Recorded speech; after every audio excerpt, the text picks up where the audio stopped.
दोस्तों, भारतवर्ष के सबसे प्राचीन एवं शुद्ध नदियों में सबसे पहला स्थान गंगा का आता है। गंगा का उद्गम आज से लाखों वर्ष पूर्व गंगोत्री हिमनद से हुआ था, जिसकी प्रधान शाखा भागीरथी है, जो कुमायूं हिमालय के गोमुख नामक स्थान पर गंगोत्री हिमानी से निकलती है। गंगा भारत और बांग्लादेश होते हुए 2525 किलोमीटर की दूरी तय कर बंगाल की खाड़ी में गिरती है। हिंदू धर्म में गंगा को माता का दर्जा दिया गया है, और क्यों न दिया जाए, जो उत्तराखंड से लेकर बंगाल की खाड़ी के सुंदरवन तक विशाल भूभाग को सींचती एवं असंख्य जीवों की प्यास जो बुझाती है। और इतना ही नहीं, गंगा को पवित्र सिर्फ इसलिए नहीं माना जाता है कि ये लाखों वर्षों से हजारों किलोमीटर तक के जीवों की प्यास बुझाती एवं सींचती आ रही है। यह नदी सच में इतना पवित्र है कि इसका जल कभी दूषित ही नहीं होता, और इसके जल में दूषित बैक्टीरिया जाते ही मर जाते हैं। और ऐसा क्यों होता है, ये मैं आपको थोड़ा और विस्तार से बताता हूँ। बस आप मेरे साथ बने रहिए वीडियो के अंत तक। हिंदू धर्म में गंगा जल को पवित्र तो माना जाता ही है, इसके साथ ही गंगा को पूजनीय भी माना जाता है। हिंदू धर्म के साथ पूरी दुनिया में गंगा की पवित्रता प्रख्यात है। इसके जल को अमृत माना जाता है। पौराणिक मान्यताओं के साथ माना जाता है कि भागीरथ माँ गंगा को धरती पर लेकर आए थे।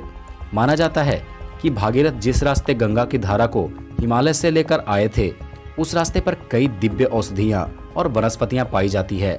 इन्हीं कारणों से गंगा को पवित्र माना जाता है।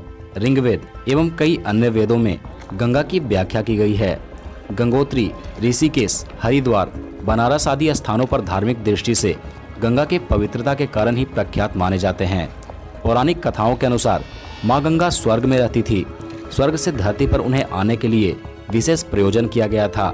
मान्यता के अनुसार राजा सगर के 60,000 पुत्रों को मृत्यु का श्राप मिला था, और वो अग्नि में जल रहे थे। उन्हें उनके कष्टों की मुक्ति गंगाजल से ही मिल सकती थी। सगर के वंशज के कठोर तप के कारण माता गंगा धरती पर आई। माँ गंगा इसी महिमा के कारण भारतीय संस्कृति का महत्वपूर्ण हिस्सा मानी जाती है। महाभारत ग्रंथ के अनुसार माना जाता है कि महाभारत की पूरी कहानी गंगा से ही शुरू होती है। इसके साथ ही गंगा तट पर बैठकर ही महर्षि वाल्मीकि ने महाग्रंथ रामायण की रचना की थी। माना जाता है कि गंगा के पवित्र जल से व्यक्ति के सभी पाप नष्ट हो जाते हैं। हिंदू धर्म में गंगा जल का प्रयोग सभी धार्मिक कार्य में किया जाता है। ये हुई धर्म की बातें। अब जो गंगा के विषय में विज्ञान कहती है, उसे भी जान लेते हैं। वैज्ञानिक गंगा को पवित्र इसलिए मानते हैं कि गंगा के पानी में बैक्टीरिया को खाने वाले बैक्टीरियोफेज वायरस होते हैं। ये वायरस बैक्टीरिया की तादाद बढ़ते ही सक्रिय हो जाते हैं, और बैक्टीरिया के मरने के बाद ये फिर से कहीं छिप जाते हैं। शायद इसलिए भी हमारे ऋषि मुनियों ने गंगा को पवित्र माना है। इसलिए इस नदी का जल कभी सड़ता नहीं है। वेद पुराण, रामायण, महाभारत सभी ग्रंथों में गंगा की महिमा का गुणगान किया गया है। करीब 125 साल पहले ब्रिटिश डॉक्टर एम.आई. हॉकिन ने वैज्ञानिक परीक्षण से यह सिद्ध किया था कि हैजे की बैक्टीरिया को गंगा के पानी में डालते ही कुछ ही समय में वह मर जाता है। दिलचस्प तो यह है कि इस समय भी वैज्ञानिक पाते हैं कि गंगा में बैक्टीरिया को मारने की क्षमता है।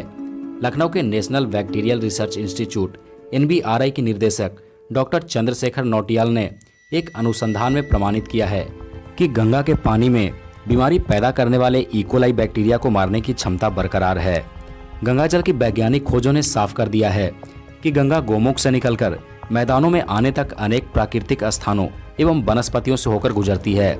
इसलिए गंगा जल में औषधीय गुण पाए जाते हैं, जो जीवों को शक्ति प्रदान करते हैं। यह जल सभी तरह के रोगों को काटने की एक दवा है। तो ये थे गंगा के पवित्र होने के कुछ उदाहरण। वीडियो कैसी लगी कमेंट करके हमें जरूर बताइएगा। साथ ही साथ चैनल को सब्सक्राइब कर बेल आइकन भी दबाना मत भूलिएगा। तो मिलते हैं एक नए और इंटरेस्टिंग वीडियो के साथ। तब तक के लिए नमस्कार।